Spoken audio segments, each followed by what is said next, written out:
When we are talking about prophets, messengers, and other great personalities in history, we have to understand that their context is very important.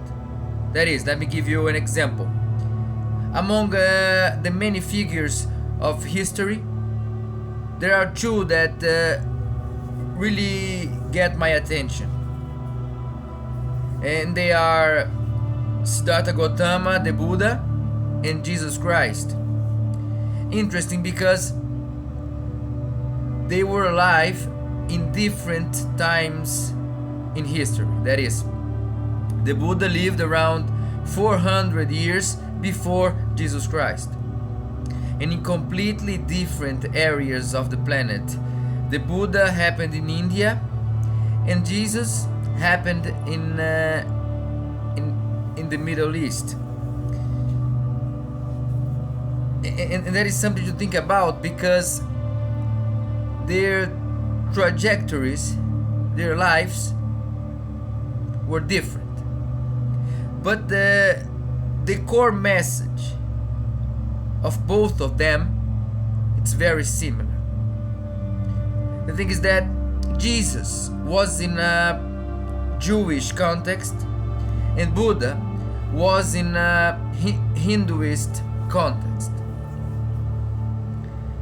And the societies were very different. There were a lot of differences in the culture of those places. And there were differences in the lives of those two guys. In the case of Buddha, he was a Shakya. He was the son of an important man. And he was going to be the same as his father, probably.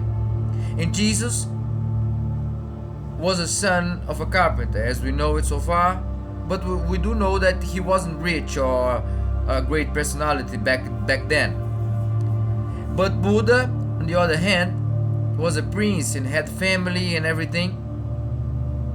The interesting about those stories, because Jesus, when he was about 30 years old, in his 30s, that he performed his message. And Buddha, at the same age, had his experience of nirvana, his enlightenment. But then it gets more interesting because Jesus had this explosive existence when he brought this very important and powerful message, and Buddha the same. But Buddha did not die like Jesus. Buddha probably died quietly and had a full life because he lived until he was 80 years old. And Jesus died very young. But the message of both of them is very important, and they have a very singular point of convergence. That is, Buddha said the core message of Buddha was about ignorance towards reality and towards oneself. And Jesus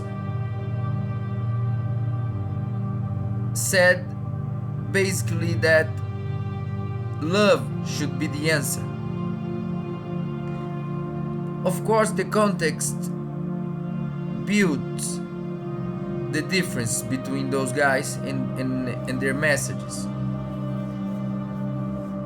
But Jesus saying that each person should love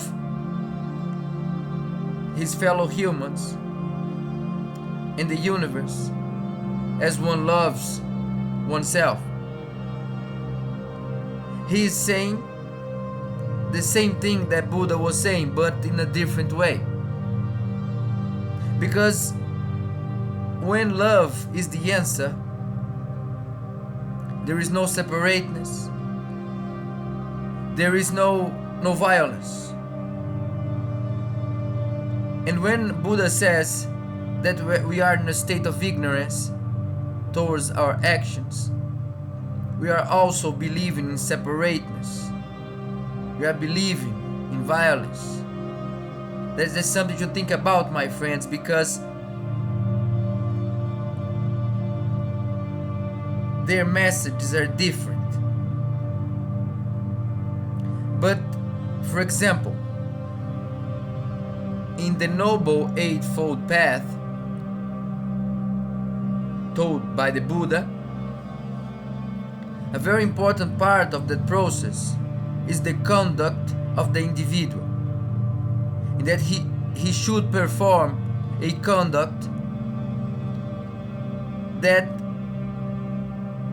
works accordingly to the aim of liberation, to the aim of nirvana. And therefore, the individual should treat the universe with compassion, with love, and do the same towards oneself.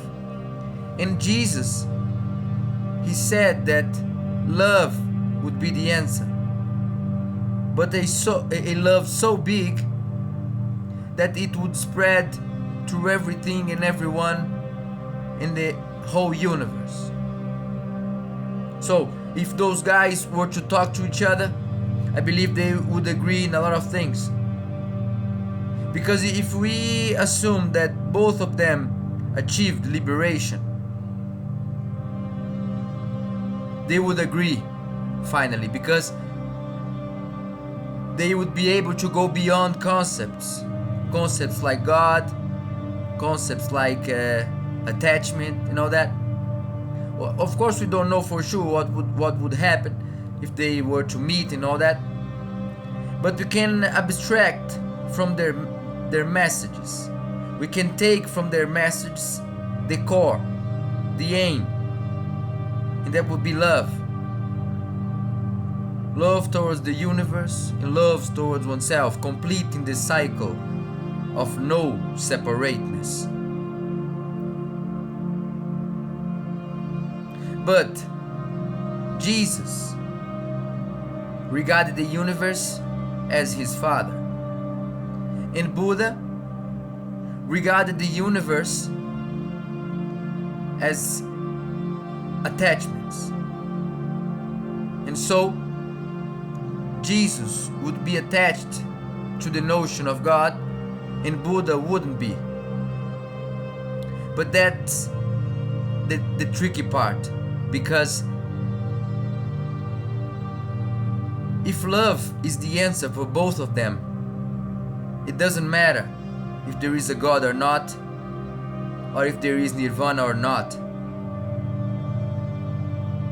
because love is the answer, regardless of the path.